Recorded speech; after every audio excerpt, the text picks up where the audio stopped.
Okay, I've got a Reddit thrower here on the left who was asking for tips, so I'm going to compare him in a few positions against Alekna here. First thing is he's not squatting down. See how the right leg is staying straight? He's not bending it. And then when he gets here to 9 o'clock, he bends the left leg, but there's not much of a bend to it because he started out too tall. Take a look at Alekna here, and you can see a significant more angle here on the left. Heel's a little bit higher, getting that knee out over the toe. Okay, let's go on to the next position. Right here, when the right toes hit down, you can see how his shoulders are pretty much horizontal. Then comparing that to Alekna, you can see the left shoulder's low and the right shoulder's higher and the discus is higher, and it's all in a straight line. So he's actually got his discus down below his shoulder, so the discus should be on the rise coming up. Okay, another thing is when the right toes have landed here, his left foot is still behind. You can see Alekna's left foot and his shin are pointing toward 9 o'clock, and his is behind here. Okay, let's move on. Okay, here we have the position with the hips at 12 o'clock. You can see the wide distance between his knees. You can see right here as he turns, he creates right there. He's trying to rotate that left leg outward, but he's doing it too soon. What he should do is drive that left leg towards the throwing direction at 6 o'clock and then turn it later. I'll show you here with Alekna. First we'll see how close his knees are. Comparison. See, there's not much gap here at all. Okay.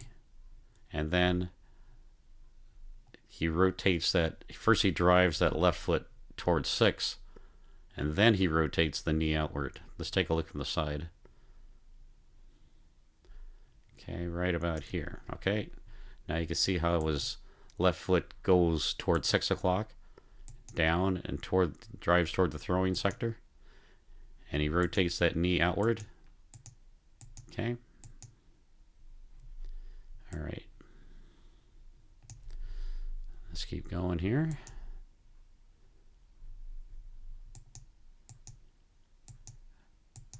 Okay, right here the Reddit thrower has his left toes just came down. His heel toe alignment, it's a little off here too. That left foot should be farther back. Alekna lands in almost the same position. And we heard his coach in one of the videos say that he was rushing it a little bit. And when he does that, gets his feet a little bit too much in alignment. But you can see a vertical line here through his head. It lands, drives down here behind his right knee, and then is in line with the right toe. And then you can see with our Reddit thrower, the head and the with this line, it's right at the front of the knee, and it's past the toe here. Okay, so he's a little bit more leaning forward. Okay, let's go to the next thing.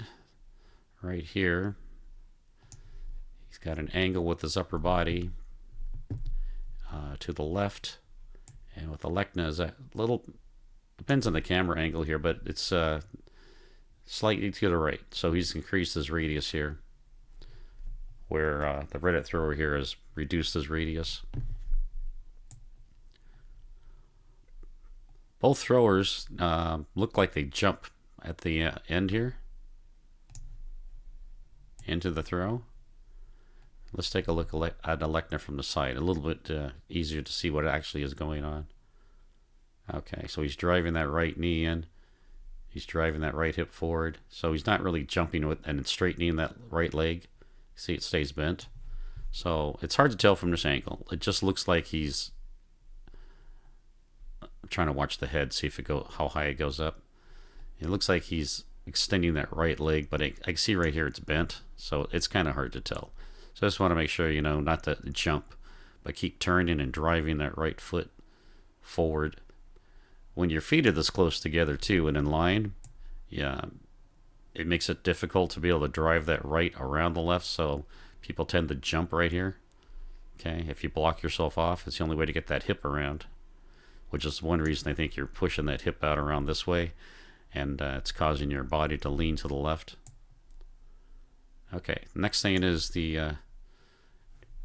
our last thing is going to be the discus flight. You can see is after we release, I got the arrows here. You can see right here the discus is, you can see pretty much just the back edge, and then in the next frame you can see pretty much the top of the discus, and follow with the arrows here. Now it's just the back edge again, so